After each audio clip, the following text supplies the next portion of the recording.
Good morning, Honorable Emeritus Chairman Sir, VC Sir, Sudhir Sir, Neet Sir, my respected seniors, colleagues, and dear students. Though we have been regularly participating in CCR presented by other departments, we are thankful that this week's CCR has been assigned to our department. So today's CCR is dedicated to the fond memory of late Dr. Munish Kakkad, who was the chief architect behind the combined clinical rounds being organized regularly once every week. This slide depicts the evolution of the Department of Anesthesia. It started in 2000. 5 MD seats were granted to us in 2009. In 2018, it further increased to 15, and in 2024, it was increased to 32 seats. In modern medical care, anesthesiology remains in the center stage, whether inside the operation room or outside. We are behind and many times in the forefront. Practically all cases conducted in different surgical and super specialty surgical departments like liver and kidney transplantation, advanced oncology, surgical procedures, joint replacement surgeries, robotic surgeries, and advanced plastic and reconstructive procedures. We are also providing anesthesia services in OR and in non-operating room anesthesia services in challenging and difficult locations, remote from operation theatre, in cardiac cath suits, MRI suits, CT and PET scan suits, ERCP rooms, and interventional radiology department. We provide 24/7 anesthesia service support for all kind of emergency surgical and obstetrical procedures. The team led by our department provides round-the-clock code blue as well as rapid response services in the hospital. This is the December month data, in which total of 1,317 cases were conducted. We have 33 state-of-the-art operation theatres equipped with advanced anesthesia workstations and all kind of monitoring devices. We are at par with the world's best institutes and hospitals in this regard. Due to emphasis on teaching and training of postgraduate students by the way of regular organization of CME and hands-on workshop. Dr. Vijay, just to yes, sir. This slide वापस लाना theaters वाली. Do you have hyperbaric chambers, hyperbaric anesthesia facilities? Sir, no, sir. Then how can you say you have world class? No? Sir, that is different, sir. Yeah? Sir, they are not under. It is not done under anesthesia, sir. But there is a term like hyperbaric. Yes, sir. Yes, sir. It is there. It is used in cesarean sections and other things. No? Spinal anesthesia, hyperbaric spinal. Yes, yes. Anyway. But who monitors them? Anesthesia monitors them or somebody else? No, department? Sir. No, sir. Not anesthesiology. Okay. Yes, sir. Due to emphasis in teaching and training of postgraduate students by the way of organization of CMEs and hands-on workshop, MD anesthesia of MGUMST is preferred choice in the country in PG counseling. It is a matter of pride that all the seats, 32 out of 32, in MD anesthesia course this year have been picked at the end of second counseling round. Many teachers of our department are regularly invited as faculty in national conference. We have published around 157 papers in international and national journals and presented papers at various conferences. Our esteemed faculty, Dr. Sudhir Sachdev, has served the Institute in the highest capacity of Pro-Vice Chancellor and later as Vice Chancellor of the University. Dr. Avnish Bhardwaj sir has been bestowed upon the prestigious Lifetime Achievement Award by Indian Society of Anaesthesiologists.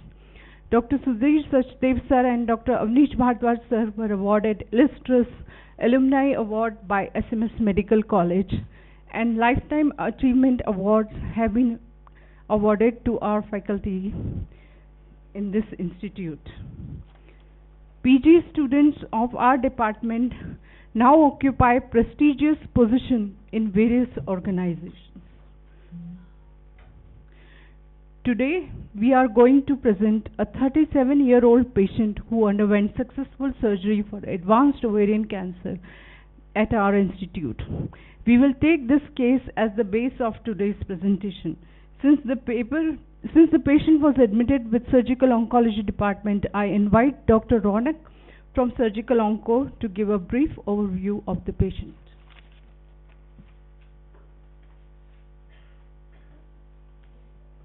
Thank you, ma'am. Good morning to our respected teachers, seniors, and my dear colleagues. Today I will be giving the brief presentation of a case.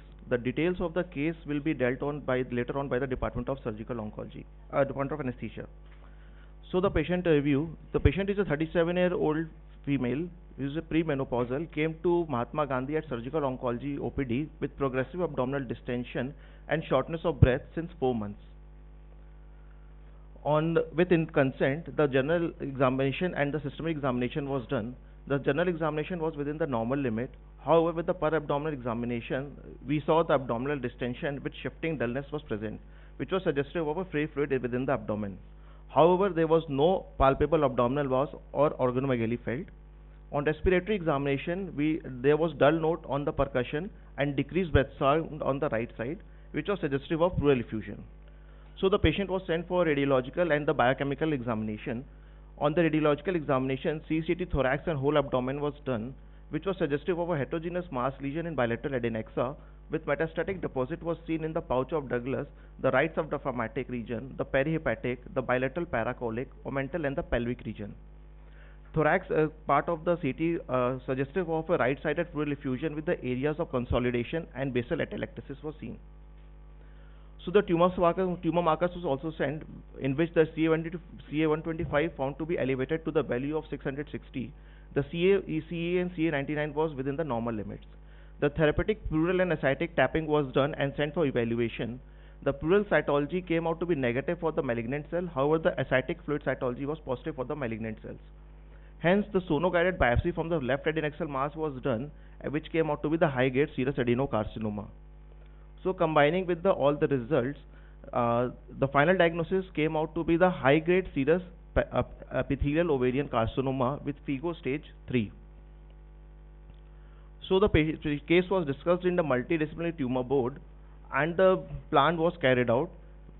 Plan was made, which was the 6 cycle to proceed with the neoadjuvant chemotherapy. So the 6 cycles of paclitaxel and the carboplatin was given for the 6 cycles over the 3-week interval of the period of 4 to 5 months. The patient tolerated chemotherapy well. After the 6 cycles of neoadjuvant chemotherapy, the response evaluation was done, on which the per-abdominally, it was no free fluid in the abdominal cavity. The CA125 was within the normal limits. However, on the CCT thorax, abdomen, and pelvis, we found a significant reduction in the size of the adnexal mass with minimal to no ascites. However, the omental and the peritoneal deposits were seen. Now I would like to call on Dr. Shailesh Gupta, who is a third-year radiology resident, to deal with the CT finding. I will be discussing the imaging finding of this case, pre and post chemotherapy.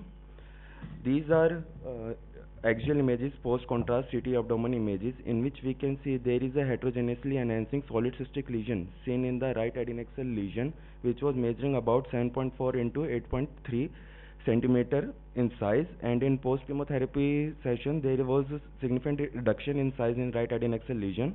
That was about 4.7 into 4 into 4.6 centimeter. Next, similarly, in pre-chemotherapy on the left side, the size of the tumor was 7.4 into 8.3 into 7.5 centimeter. Similar reduction in the size seen on the left adnexal region, which was about 5.4 into 6.1 into 5.6 centimeter. Next, in pre-chemotherapy CT scan, these are axial post-contrast images in which we can see there are soft tissue attenuating nodular enhancing lesions seen in the omentum and post pouch of Douglas, which was and their size was also reduced in post-chemotherapy. So CT findings are like this. In comparison to pre and post-chemotherapy CT scans, there is decrease in size in bilateral adnexal lesions and peritoneal / omental deposits, and there was resolution of ascites. Now I would like to call Dr. Raunak for the further discussion of the case. Thank you, Dr. Shailesh. So, seeing up to the good clinical, radiological and the biochemical response, the case was again discussed in the multidisciplinary tumor board and the surgery was planned. So, patient will be planned for the cytoreductive surgery with hyperthermic intraperitoneal chemotherapy. Now, we send the following the after the decision of taking the surgery, we send the patient for the to the Department of Anesthesia for pre-anesthetic checkup and evaluation. Now I would like to call on Dr. Nihit Khunteta, who is a second-year radiology resident, to discuss tell us the case in detail and pre-anesthetic finding in this patient.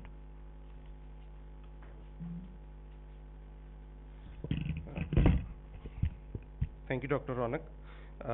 So to recapitulate, this 37-year-old female with a diagnosis of serous adenocarcinoma ovary, FIGO stage 3, post neoadjuvant chemotherapy was planned for cytoreductive surgery with hyperthermic intraperitoneal chemotherapy, and she came for a pre-anesthetic evaluation to the Department of Anesthesia.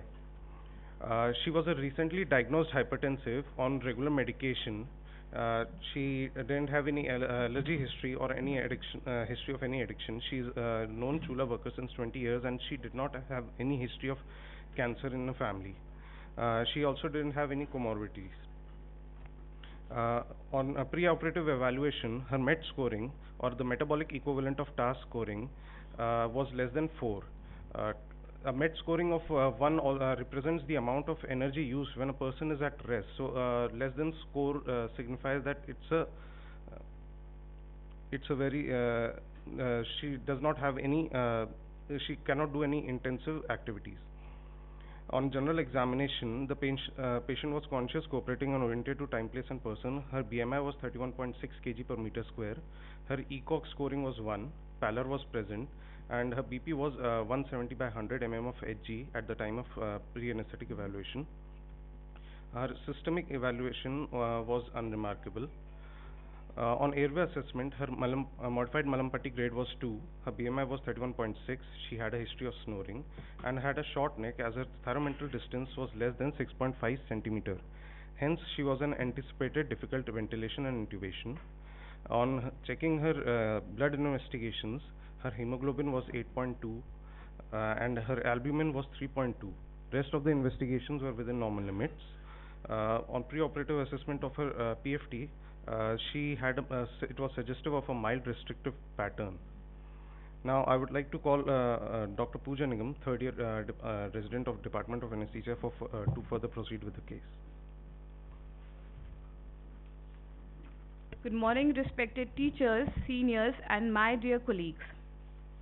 To summarize, we have a patient with the diagnosis of high-grade serous adenocarcinoma ovary, FIGO 3C, post-neoadjuvant chemotherapy status, ASA grade 3, ECOG 1, with the proposed operation to be cytoreductive surgery with hyperthermic intraperitoneal chemotherapy.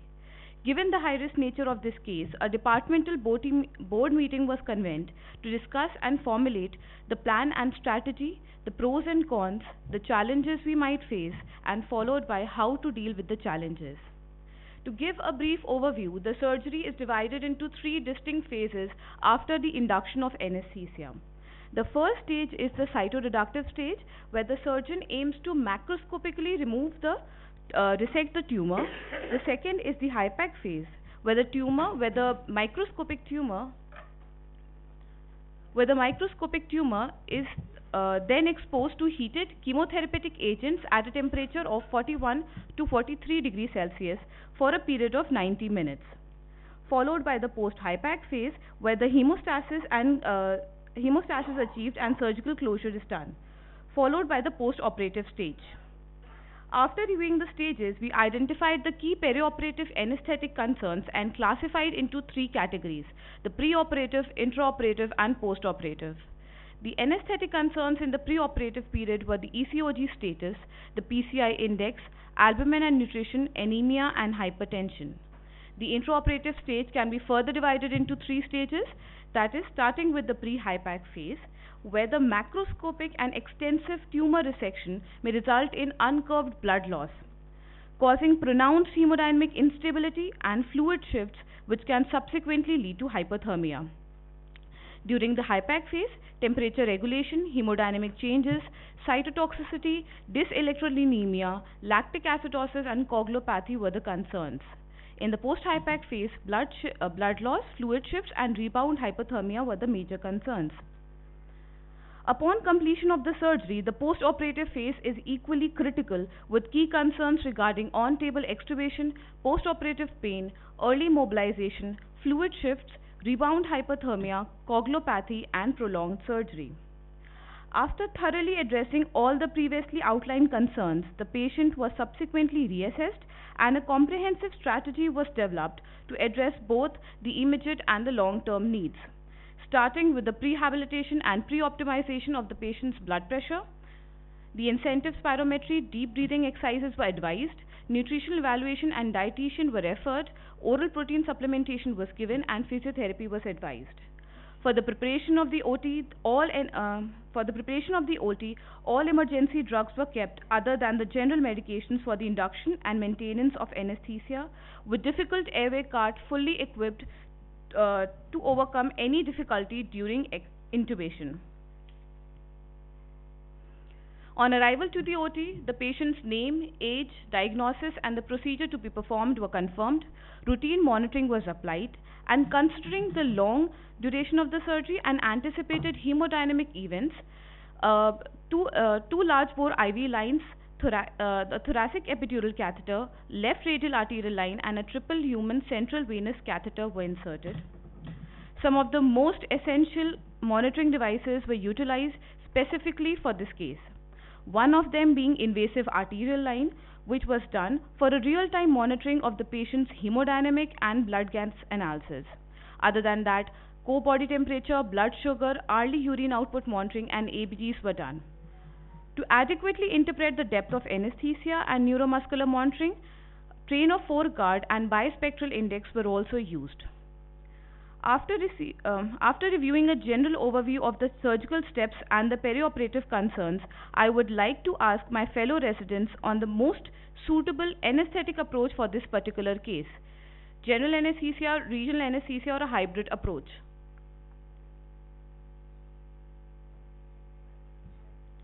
Yes. As mentioned by my fellow colleagues, general anesthesia with thoracic epidural was used for this case. The thoracic epidural was placed at T9 and T10 space for intraoperative and postoperative analgesia. As per the HIPAC protocol for this patient, the patient was induced with injection propofol, fentanyl and midazolam for anxiolysis and analgesia, injection atracurium for muscle relaxation, a cuffed endotracheal tube was placed, and air for the maintenance of anesthesia, air, oxygen and isoflurane were used. The tidal volume and minute ventilation was set to maintain an EtCO2 of 35 mm of mercury. For analgesia, as already mentioned, a thoracic epidural was placed, through which injection ropivacaine, which is a local anesthetic, was mixed with fentanyl and given after test dose. For the multimodal analgesia, injection paracetamol, magnesium sulfate, Dexona were given intravenously and repeated 4 to 6 hourly. Now I would like to call Dr. Raunak, second year Mch Resident, to further continue with the case.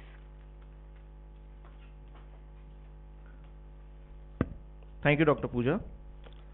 So after the induction of the patient, we started with the diagnostic laparoscopy, and the peritoneal cancer index was evaluated.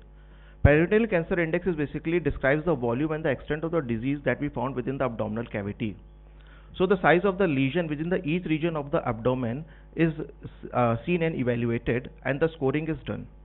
In our patient, the score for the peritoneal cancer index came out to be 6, which is less than 20, which is favorable to go ahead with the cytoreductive surgery. So what is cytoreductive surgery? It is basically the meticulous debulking of all the macroscopic content that we see within the abdominal cavity. It involves removal of the multiple major organ resections along with the peritonectomy.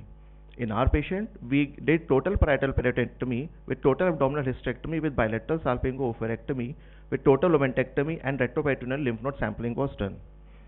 After the completion of the cytoreduction, the score came out to be 0, which is tells us to go ahead with the HIPEC surgery. So what is HIPEC surgery? It is basically the installation of a heated chemotherapy within the abdomen, which comes in direct contact with the tumor cells. In this, over the certain period of time at the desired temperature. What is the rationale behind doing this HIPEC procedure? Is the heated chemotherapy which is given within the abdomen, which enhances the cytotoxicity of the chemotherapeutic agent. It also provides a direct penetration of the chemotherapeutic agent intraperitoneally. It provides the higher concentration of the chemotherapeutic agent, which comes in direct contact with the tumor cells. It also breaks the peritoneal plasma barriers and has a lesser side effect when it's compared to the systemic chemotherapy. So how do we do it? It's an open technique in which in our patient we took the cisplatin for the 130 milligrams at the temperature of 41 to 43 degrees centigrade over the period of 90 minutes. How do we do it? Basically, abdomen is managed and retractors are applied basically to create a crater-like situation, and it is attached with the 4 tubes with this machine, which is a HIPEC machine. This machine has basically 2 functions, basically to maintain the temperature at the desired temperature and to circulate the fluid within the abdomen at a desired temperature. So here we can see there are 2 pumps, the inflow pump and the outflow pump. The inflow pump is attached to the abdomen with 2 tubes, and so the outflow pump. These roller pumps forces to perfusate through the inflow line into the abdomen and pulls out through the drains at the rate of 1 liter per minute. The heat exchanger here we can see perfusate the temperature at the 43 to 45 degrees centigrade so that the intraperitoneal temperature is maintained at 41 to 43 degrees centigrade.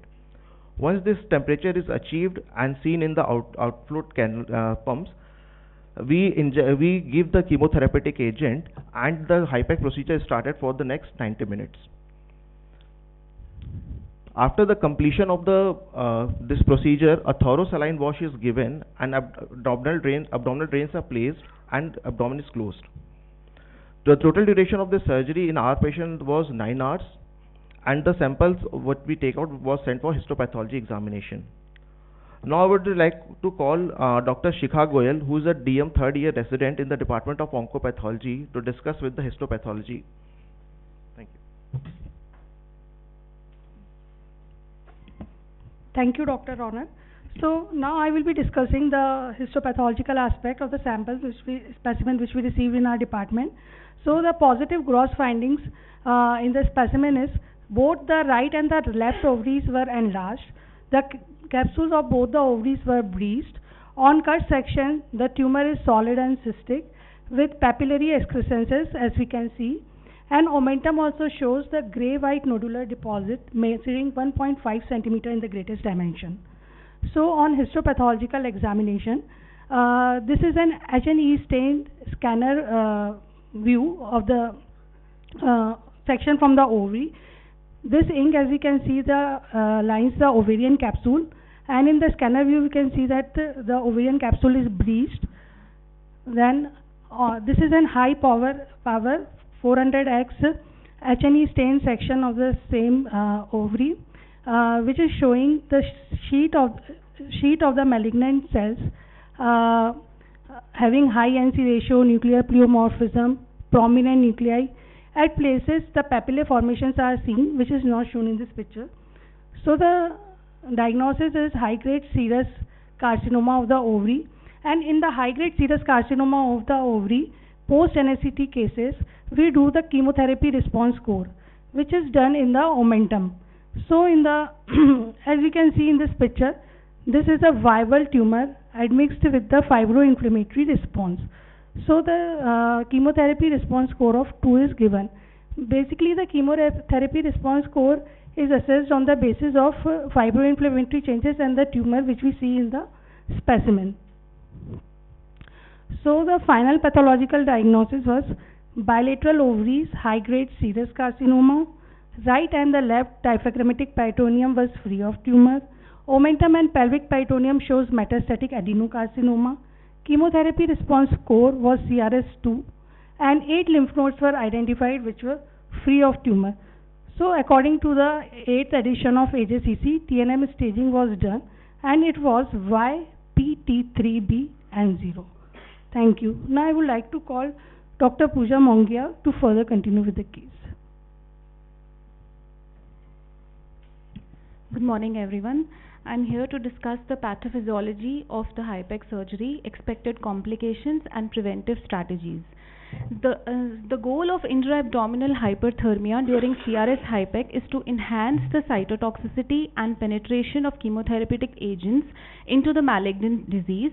The mechanism of this synergistic effect may be related to the hyperthermia-induced increased permeability of chemotherapeutic agent into tumor cells and increased drug-induced DNA damage, inhibition of repair of the drug-induced DNA damage, and expression of heat shock proteins by the tumor cells, which ultimately kill the tumor cells with the help of natural killer cells. And selective destruction of malignant cells at such high temperatures cause anaerobic glycolysis due to inhibition of oxidative metabolism, leading to lactic acidosis and cell death. So while the intra-abdominal hyperthermia may offer survival benefits, high core temperatures can lead to physiological derangements. Mild cold hyperthermia is defined by core temperatures greater than 38 degrees Celsius, while moderate to severe hyperthermia begins at temperatures more than 39 degrees Celsius. Hence, patients who are undergoing CRS HIPEC are always at a risk of systemic deleterious adverse effects because of the systemic hyperthermia, which can lead from range from cognitive dysfunction, seizures, altered mental status, arrhythmias, intravascular collapse, acute lung injury, acute kidney injury, coagulopathy, and local heated chemotherapy inside the abdomen can lead to edema of the intestinal wall, ileus, bowel perforation, and fistula. Hence, it is important to understand that the temperature regulation and balance not only starts from the CRS phase where there is extensive macroscopic resection of the disease and there is a risk of hypothermia, but it is also continued in the HIPEC hyperdynamic phase where the goal is to prevent the systemic hyperthermia and its complications, and is further continued in the post-HIPEC phase where there is a risk of rebound hyperthermia once the heated chemotherapeutic agent is removed from the body, and the goal is to maintain the normothermia. Not only this, once the abdominal filling with saline solution is enriched with the chemotherapeutics is given in the abdomen, there is an increase in the abdominal pressures with cranial shift of the diaphragm, further reducing the functional residual capacity and increasing the airway pressures intraoperatively. And because of hyperthermia, there is an increase in oxygen consumption and EtCO2. Hence, lung protection strategies throughout the phase of prolonged duration of 9 hours become important. Also, it is important to understand that because of the substantial fluid loss, extensive debulking in the cytoreductive phase, and protein and blood loss, 6 to 20 ml per kg per hour of fluid can be required depending on the debulking, and the goal is to titrate and monitor urine output of at least 0.5 ml per kg per hour in this phase. And in the hyperdynamic phase where there is reduced systemic vascular resistance and there is peripheral vasodilatation and altered hemodynamics, with cisplatin based chemotherapy being given at this time, the goal is to monitor the urine output of at least 2 to 4 ml per kg per hour with the help of goal directed therapy. Also, there is increased oozing and loss from the abdominal drains in the initial 72 hours. Hence, fluid supplementation becomes crucial in post-HIPEC phase also. This systemic review from the Indian Journal of Anesthesia focuses on the impact of fluid and hemodynamic management in CRS patients, and they highlighted that they reviewed 16 published studies out of 388 articles, and they highlighted that it is very important to have an individualized approach for perioperative therapy and a justified index cutoff for monitoring such high-risk patients. And it is documented that incidence of AKI in such patients post-operatively can range from 21.3 to 48%, mostly because of the platinum-based chemotherapy, extensive fluid and blood shifts, hyperthermia and hypertension, causing increased lactates and metabolic acidosis. Hence, monitoring these changes becomes crucial intraoperatively, and hence adequate intravascular volume even before the start of HIPEC phase during the CRS becomes important. So on this note, I direct my presentation to the third year resident for telling us the intraoperative findings pertaining to our patient.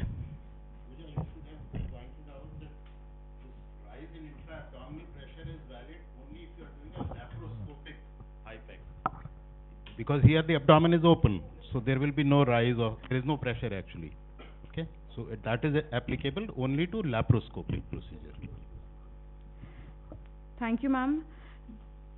This is an intraoperative record which illustrates the extensive hemodynamic monitoring, fluid balance and medications administered throughout the procedure. Providing the intraoperative details, the total duration of the surgery was 9 hours, the CRS phase lasted for 6 hours, and the total time of HIPAC was 90 minutes. The total urine output which was recorded throughout the procedure was 1200 ml, out of which 400 ml was recorded during the HIPAC phase. The total blood loss was 600 ml, for which 1 unit of blood was transfused intraoperatively, as the patient's preoperative hemoglobin was 8.2. Although there were fluctuations in hemodynamic parameters during the intraoperative period, these changes were efficiently managed due to thorough perioperative planning, meticulous monitoring and preparedness for potential challenges. The hemodynamic alterations were promptly addressed and controlled, preventing any complications. The temperature regulation protocol for HIPAC consists of two components, active and passive cooling. Now, passive cooling means that which includes discontinuing the warming devices 30 minutes prior to the HIPAC phase.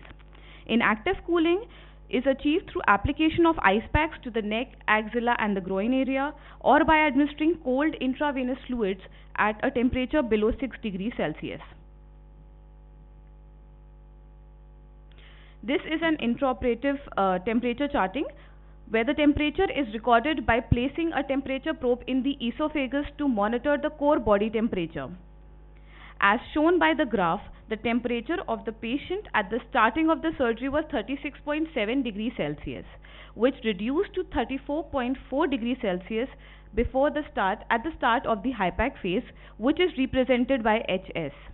During the HIPAC phase, the temperature started to rise, and the temperature at the end of the HIPAC phase was 36.8 degrees Celsius, with a temperature of 36.4 at the end of the surgery, which is within the normal range.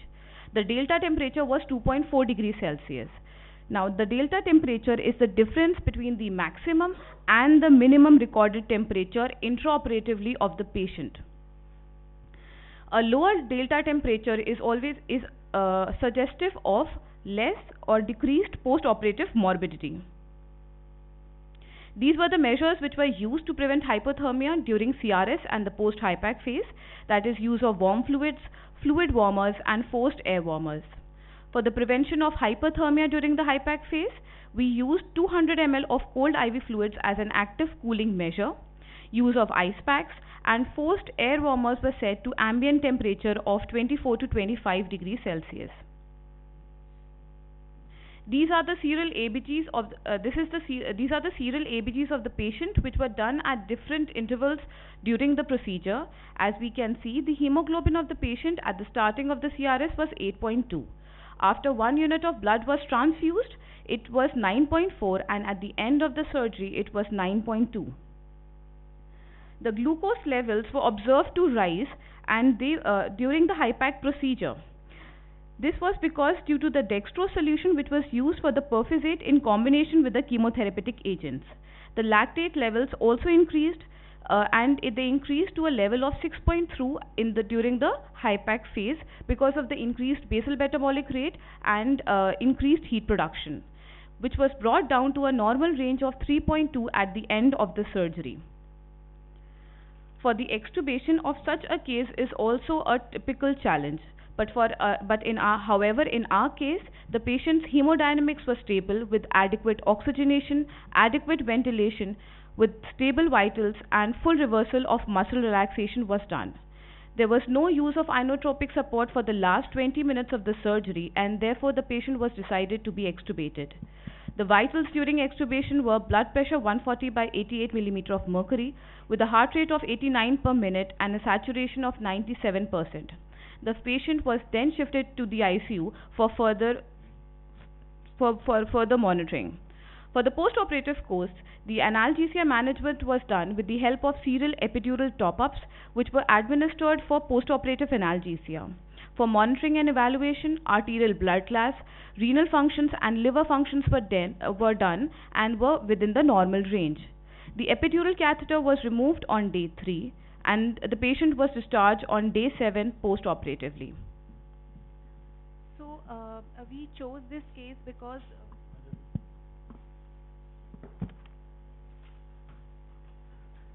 this case was actually chosen because firstly we at MGH are one of the very few institutes who are managing HIPEC cases, and since over the period of 2 years we have performed CRS HIPEC in 14 patients by the Surgical Oncology department, and fortunately there was no post-operative mortality in such patients.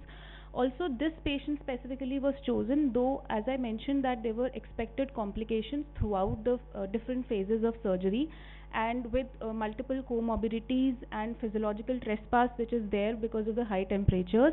But because of strict vigilance, we could on-table extubate with resilience and dynamic and throughout titrated monitoring of the patient, and the patient was sent after extubation to the ICU without any complications. So that was the reason we chose, because it's a prolonged duration surgery with multiple monitorings and a lot of physiological derangements are there throughout the surgery. Thank you.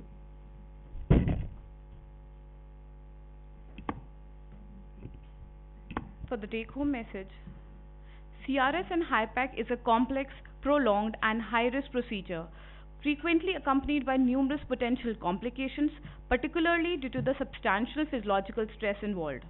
However, through meticulous planning, continuous intraoperative vigilance, proactive post-operative management, these anticipated complications have been effectively prevented with no recorded anesthetic events till date.